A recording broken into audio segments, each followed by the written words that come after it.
Welcome to the Tech Report podcast, where we help businesses survive, thrive, and create value.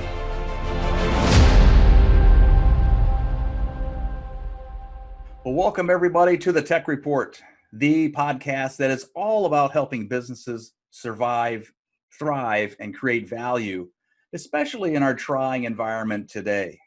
Well, I'm your host, Brad Stoller. I'm really looking forward to the day where we don't have to talk about the effects of the coronavirus on businesses. I think we're all getting kind of tired of it. Unfortunately, I think it's going to be here a little while longer. But I know in our area, bars and restaurants have really been affected hard, and many unfortunately have had to shut down. So what the effects of the virus have seemed to teach us is that our businesses must learn to be more efficient, and they also need to know how to manage remote workers. Business owners are starting to realize that workers no longer have to be from the area of their main office any longer. And that tremendously changes the look of how business is going to be done in the future. So on this subject, I'm really excited to have our guest here today. He's a business strategist. He has some great ideas on how to control cost in companies while maintaining or actually improving the end product or service to those customers. So our guest today is Preston Weeks, who is the Chief Business Strategist and the founder of Operations X. He is also a co-author of the very successful book called How to Be Up in Down Times. So he's an expert on the trends of the workforce, which is really kind of what I was really interested in hearing about. And I think he may really be able to open up your mind, as to the future of our workers and workforce, at least from his perspective. So with that, Preston, welcome to the Tech Report. Thank you, Brad. It's a pleasure to be here. It's great to talk on your show and talk and provide support to all your listeners and viewers out there. And so, yeah, it's an honor to be here today. Well, great. So Preston, I know you're in the Scottsdale, Arizona area. So you understand firsthand what the effect of the virus has been. Arizona is a hot spot, as there are a lot of states right now. But you've taken the path to help businesses understand the ever-changing workforce. And people, before we go too deep into that, everybody I interview, they always have a story. Okay, so how they got to where they are today. So let's hear your story. What has led you to where you are today? Yeah, absolutely. So I started out, actually, I could be one of those people that you could categorize as a serial entrepreneur. Ever since I was a little kid, I even sell things in elementary school to make money. I'd go buy a big bag of candy and I'd sell it individually and I'd make money in third grade. And as I grew up, I loved cars. I always loved cars. So I bought and sold cars to get cooler cars so I could get something that was more fun to drive. And when I got to college, I figured out, okay, I've got to pay for college somehow. So I bought and sold cars to pay my way through school. And by the time I was done with school, I was doing okay at selling the cars. And so I couldn't get a job that paid me more. Right, exactly. I hear that a lot from entrepreneurs. Yeah, I'm gonna stick with it. I'm gonna go with it. And so I did, and I kept going down that path. And I ended up owning or co-owning 15 different car dealerships.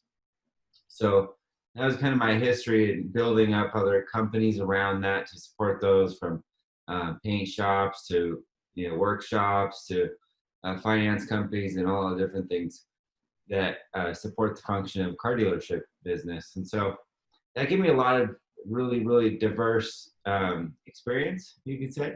And then I was recruited into renewable energy, and renewable energy brought me into a bunch of different realms of different types of companies.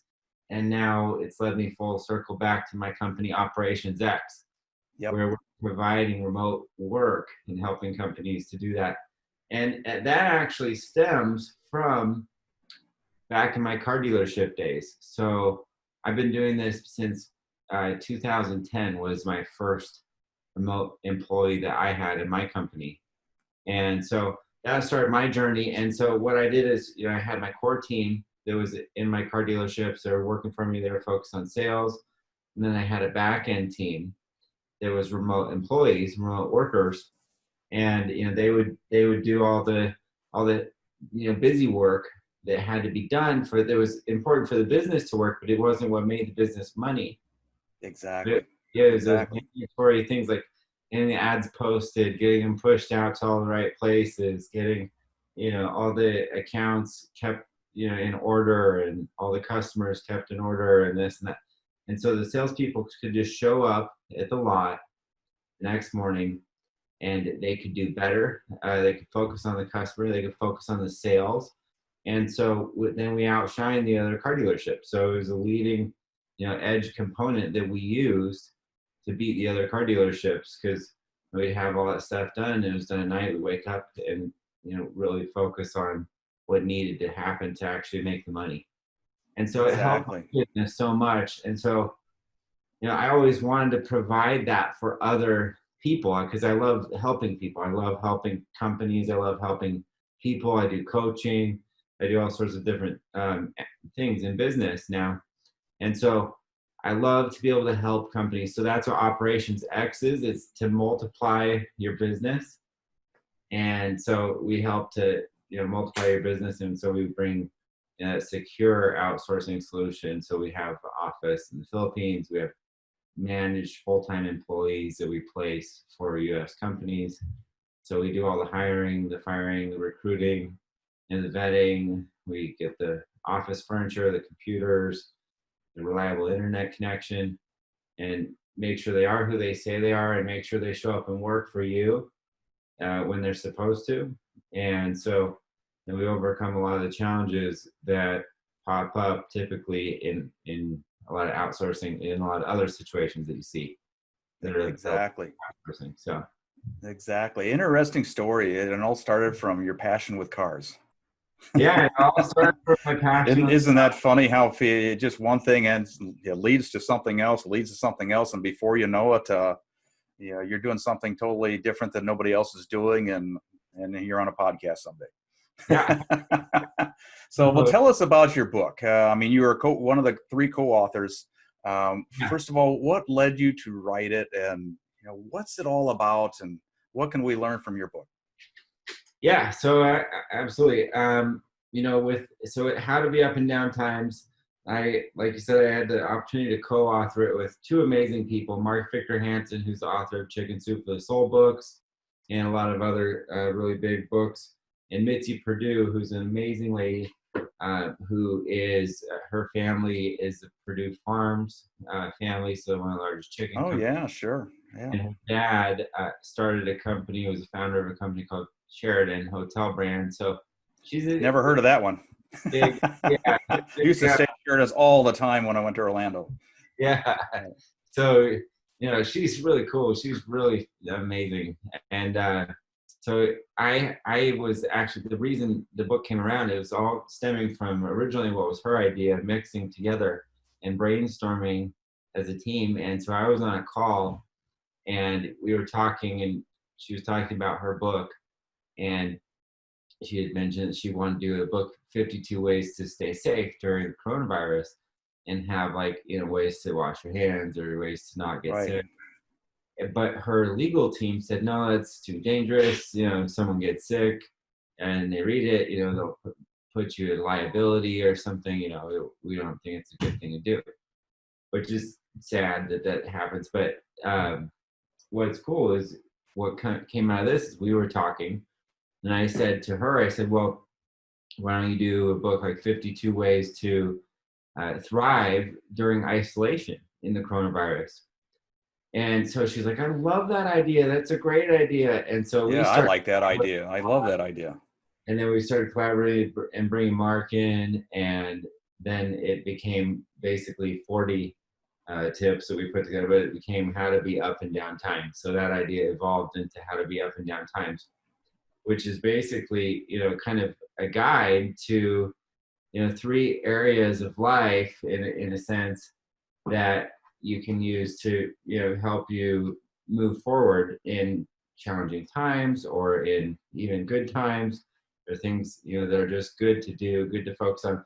So it has the mind, the soul, and the body. So it has kind of those three areas to kind of, coach and work on yourself, so that you can, be in control of yourself and be up and down times.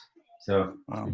we kind of It cover. sounds really good, and I think that book really addresses, the issues that a lot of people are having right now. Is they're all scared. What happens, if this virus, if we don't get a vaccine, and even if we do get a vaccine, we're still going to be living with this pandemic, for a long time. So what do we do? If my company shuts down and I'm out on the street, what am I supposed to do? So I think this book really addresses a lot of the concerns that people really have, whether they express them or not. But I think it's a great book, and I think everybody should read it, get some ideas, and hopefully they can apply something out of there to help their situation. So I'm glad you guys wrote the book. Excellent read. So, well, I know you spent a lot of time getting to understand strategies. You talked a little bit about it already, about all the things that you had to do in your car dealerships to make things work and get that advantage, if you will.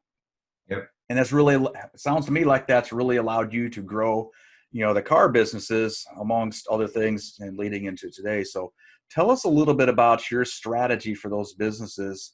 What should business owners be looking for right now in order to grow, especially since we're really in a path of uncertainty at the moment? Mm-hmm. Yeah, no, for business owners right now, it's tough because every business is changing. It's changing really, really quickly.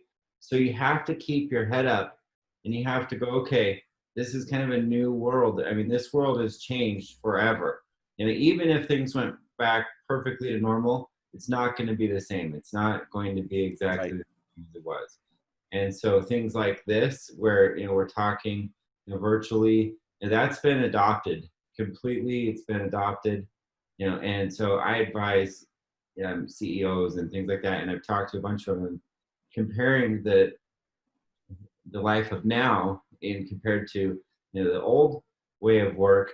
I used to fly out to California. I had clients in California. I'd fly out there. I could probably do 4 meetings in one day. So I'd fly out like 5 in the morning, fly in. I'd grab my rental car. Yep. I'd drive, which is a nightmare in California.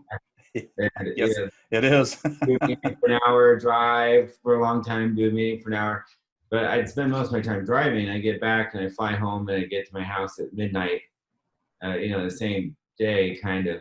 And so, that was a way of the past. That, and then I have to rent a car. I have to buy the plane tickets, right. Coordinate everything. Hopefully it lined up perfectly. Now we have these meetings. So, the virtual office and the virtual meetings, they've not only become accepted, but they've become the normal now. And so you go, okay, I can stay in my office, I can take notes, I can get things done, I can have 8 meetings in a day, and I can follow up with all of them, really quickly, and I don't have to fly anywhere, and I can be at home.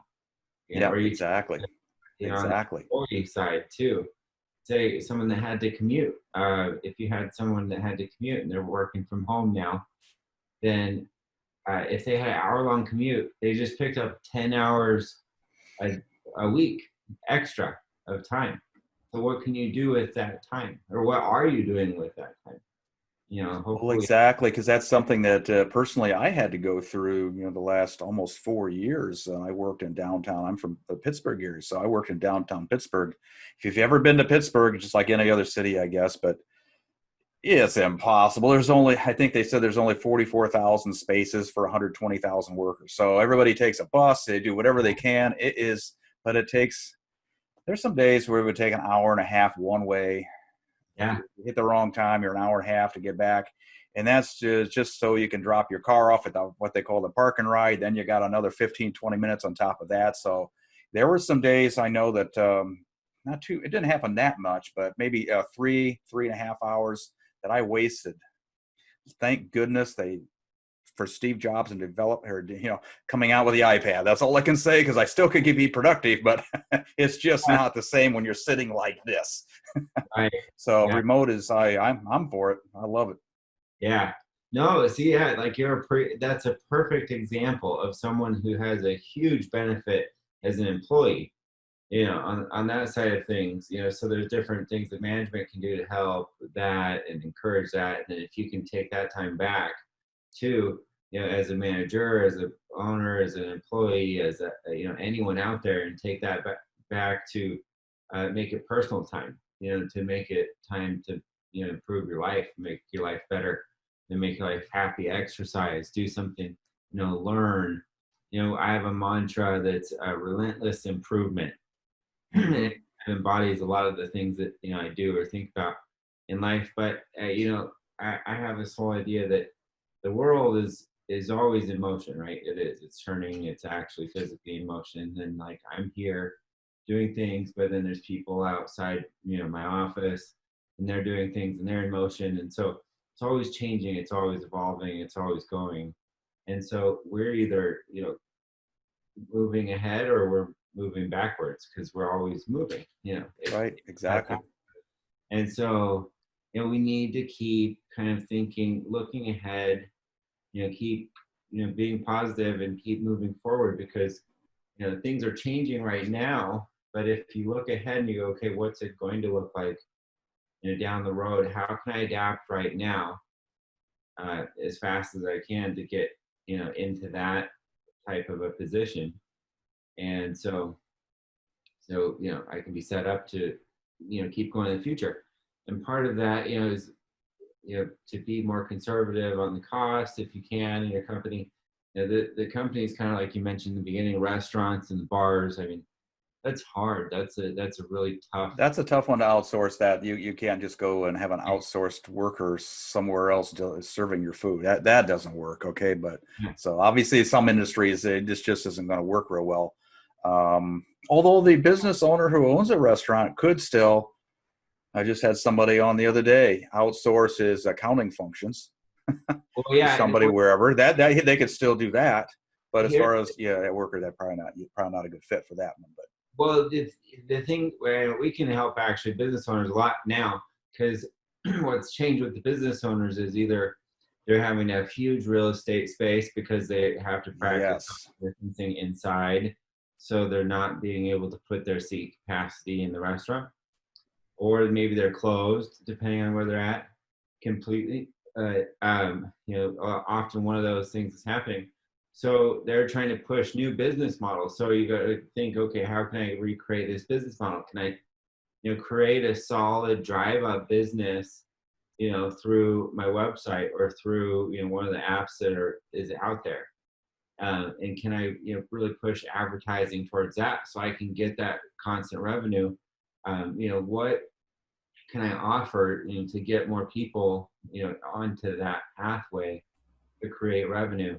And so then you can bring in like a marketing, person, like a low cost marketing person to, okay, I'm going to run a social media campaign that's targeted in my area, so that it hits people that are actually, going to order from, my restaurants or whatever it is.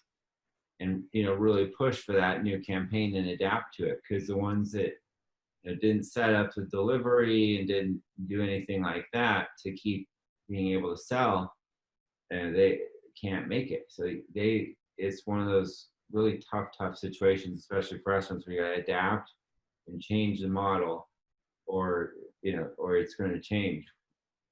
Exactly. So, well, I know that right now, especially now, and our family's feeling this. My wife is feeling this right now because their company she's working with, they are feeling pressure, if you will.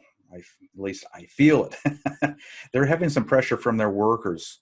Hey, do we have to come in? Why can't we work from home? Those types of pressures. And then the business owners, if they're reluctant about that, there's a little bit of that pressure, if you will, back and forth, and nobody wants to be stressed about it. But I think we have to face the facts that the world, as you said, the world has changed. So what should a business owner really consider, outsourcing? How would they go about finding, first of all, good quality workers? And do they really have to be in their own backyard, or can they start opening up and look in different parts of the country, worldwide? I just kind of really kind of curious now to dive in and get your thoughts on that. Yeah. And so, with everything, that's one thing that's really interesting about Operations X. So I used to have to go and meet with companies, and we'd have to have the conversation, oh, can you actually do remote work? Does remote work work? Can an employee work, away from my office? Well, now we don't have to have that conversation anymore. So now we don't have to approve that, because everyone's either been forced to adopt it, and they said, okay, this is working, or it's different, but we're getting used to it, or these different things, or they go, okay, this just doesn't work at all. We're Right. gonna, but they now they know where they sit because of the whole pandemic thing. So now I don't have to have that conversation anymore. So now the difference is, with people adopting that, the natural progression, the next step, if you're looking ahead for your company, is to look for a global workforce, and look for that team, and you can use your core current workforce as well, but you can support those people. So that's what I did in my company. And I like to use the Pareto principle, the 80-20 rule, where you go, okay, what is that 20% that actually makes your company money? The 80% of the money comes from 20% of the efforts. You got it. Yeah. Yeah, exactly. So that 20% actually makes money. That 80% of the other stuff, it has to get done because it's part of the function of the business. Like, these ads aren't going to be push themselves out there, but when the ads are they're seen by the customers, and the customer responds to you to set up a meeting to close them on your product or whatever it is you're doing. That's the part that makes the money. And so you have to do all that. You have to create the content. You have to write it. You have to do it. You have to do all these back end things. You have to run your business. You have to do the accounting. You have to do all these other types of functions. And so if you can take that stuff off of your table, and you can have your core team focus on that 20%, and they can do that 100% at a time, and we just grew your profitability 500%, basically, your company. Exactly. There's that phrase, do what you do best, delegate the rest. I think I've heard that somewhere before, but that's exactly what you're kind of alluding to. Yeah, that's a great one. Yeah, no, Yeah. it's exactly that. And it's going, okay, where's my time being spent? And also too, I mean, even just, I've got a virtual assistant myself, and, it's just like, what do I not like doing? Because there's people out there that are great at doing the things that I don't like to do, the things that I don't get joy out of doing in work, like really redundant types of tasks and things like that, and kind of organizing. I love looking at it and going through reports after and going, oh, this is great. Yeah, here, this is this and this and this. Exactly. But keep me away from actually having to do it. You got it. I'm with you. But yeah, put it all together, it's like, I just all over the place and not paying attention and focus on 20 different other things. And so I'm like the wrong guy, but I can get someone, that can help me, like my virtual assistant, and, she can throw it all together, and then I can go over it and just look at it. And so all that time I'm not spending now, going through that report and building it and getting it set up, those hours or whatever it would take to do. And I can focus on, growing the company. I can focus on what the next steps are. I can focus on, something that's more clear of a direction of where I need to be or what I should be doing. Yeah. Exactly. So a lot of people are really starting to adopt the idea of outsourcing some of their labor, whether it's here or abroad or a combination. But there's still a lot of business owners right now that, well, we're always scared of something we don't understand. So why do you think business owners are reluctant to use remote workers or outsource? And what can you say about those risks, whether they're real? And I think sometimes they are. They're concerned about, hey, I'm losing control. I've got trade secrets, that kind of thing, intellectual property. What can you say about the risks versus rewards to address these concerns? Yep, absolutely. And that's the other thing too. So with Operations X, with our business model, we just do full-time employees, and they work in our office, and it's a different model. There's a lot of different solutions out there, and some of those are why we created what we created. But some of those risks that are out there, you're saying, like, you can go online and you can find someone online. And so they create a profile and they say there's someone, and they ask for a certain amount, and they say they're going to work for you. Well, they might be working at their home, and a lot of the internet connections and different things like that are not really reliable. So you have a lot of issues with computers crashing, internet going down, different things like that. So maybe that doesn't matter to your business. Maybe that's okay. Maybe it's worth saving, an extra $200 a month or something like that. To risk that, but then you have that risk factor. Also, the other issue we found with those types of services is that those employees were working like 5 or 10 other jobs. So they go, well, I'm going to work for you. Yeah, I'm going to work, 20 hours a week or whatever. And I'm going to do it at this rate. It's going to be a really good rate. And yeah, we signed up. I get working. I get started. I like you. A month down the road or 2 months down the road, and now the quality starts to go down, and you don't really know what's going on. They're across the country, across the globe, and so you don't know what to do. So you've got to kind of, either fire them or do something about it, or and then you wasted 2 months because you trained someone, you got them working, and all this other exactly time. And that's one of the big fears with a lot of people who are really kind of reluctant to dive into that. So good info. Keep going. I'm sorry to interrupt. Well, no, yeah, no. So that's a big problem, and it's a problem in the industry, and so that's one that we really tried to overcome. So what we do, that's why we don't do the part-time model. So we focus on the full-time only. So our employees are actually onboarded. So we focus on quality. So they're actually onboarded. They work in our company. They're employees of our company. We give them benefits. We give them good health care. We give them company parties. We give them annual bonuses. So, we really actually take care of them. We focus on, those long-term connections. And so you have someone that is showing up.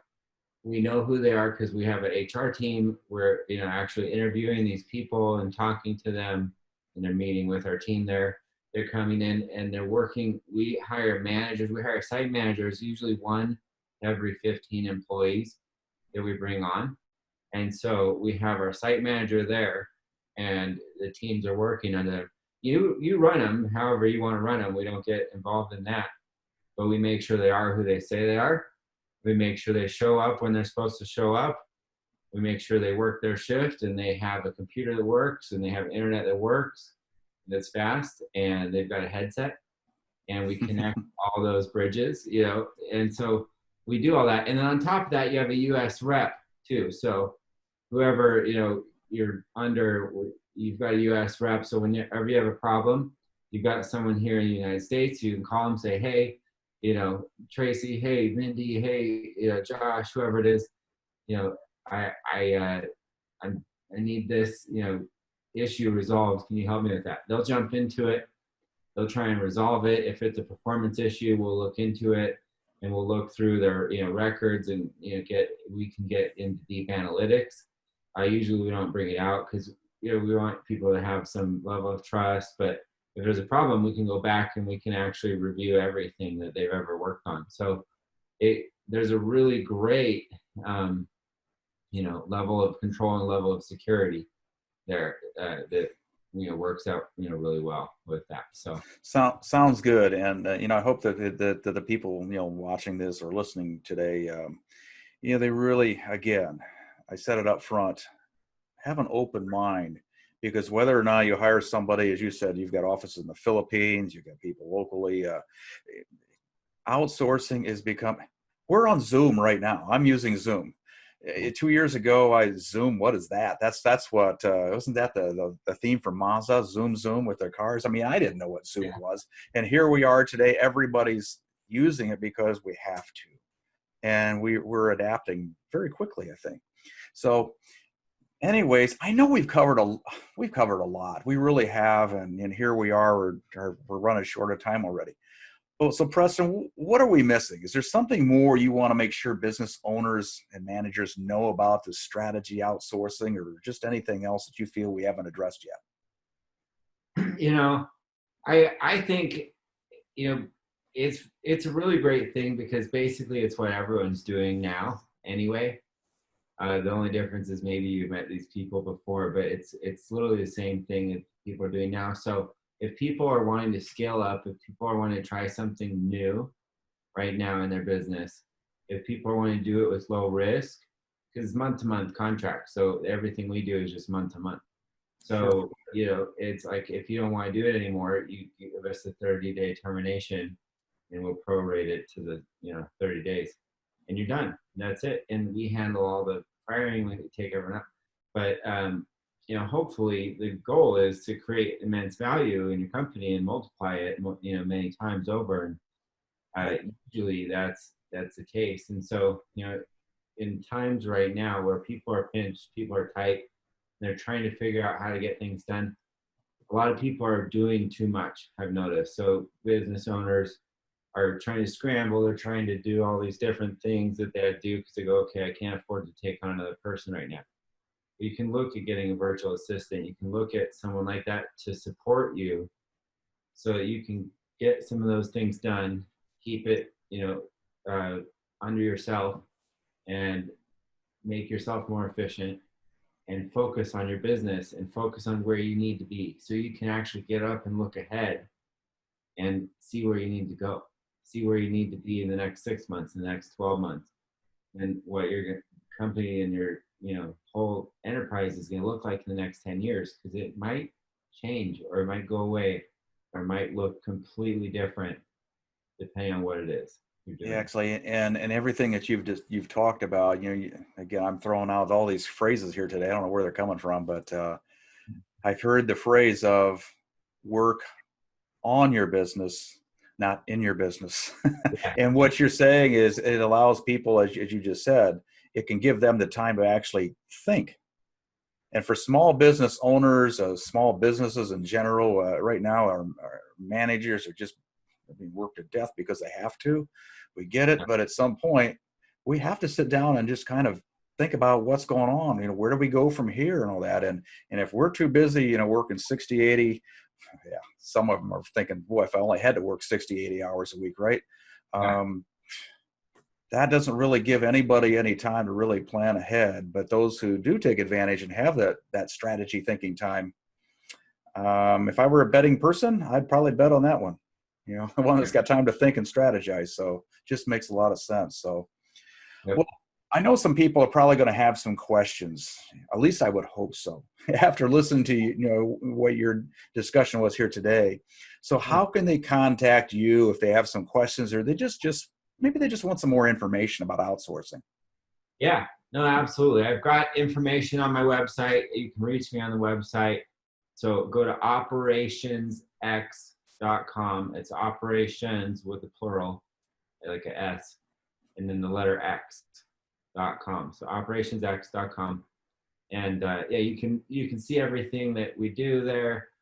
We actually have some training courses, and we build training courses for other people, and we do some short marketing videos. So we do a lot of business solutions for companies. And then we've got our outsourcing solution, which is a really, really fun thing to be a part of, and a really great thing to help companies do because of what it does for the businesses that we work with. Because we help them and coach them to make them successful too. So yeah, email me at support@operationsx.com. It's support@operationsx or operationsx.com. And you can check me out on LinkedIn under LinkedIn/Energy Guy. Sounds good. So, well, once again, a big special thanks to Preston Weeks for taking the time out of his busy schedule today to really help us get a better perspective on growing our businesses during these trying times. So, Preston, thanks again for being with us here today. Thanks for having me. Take care.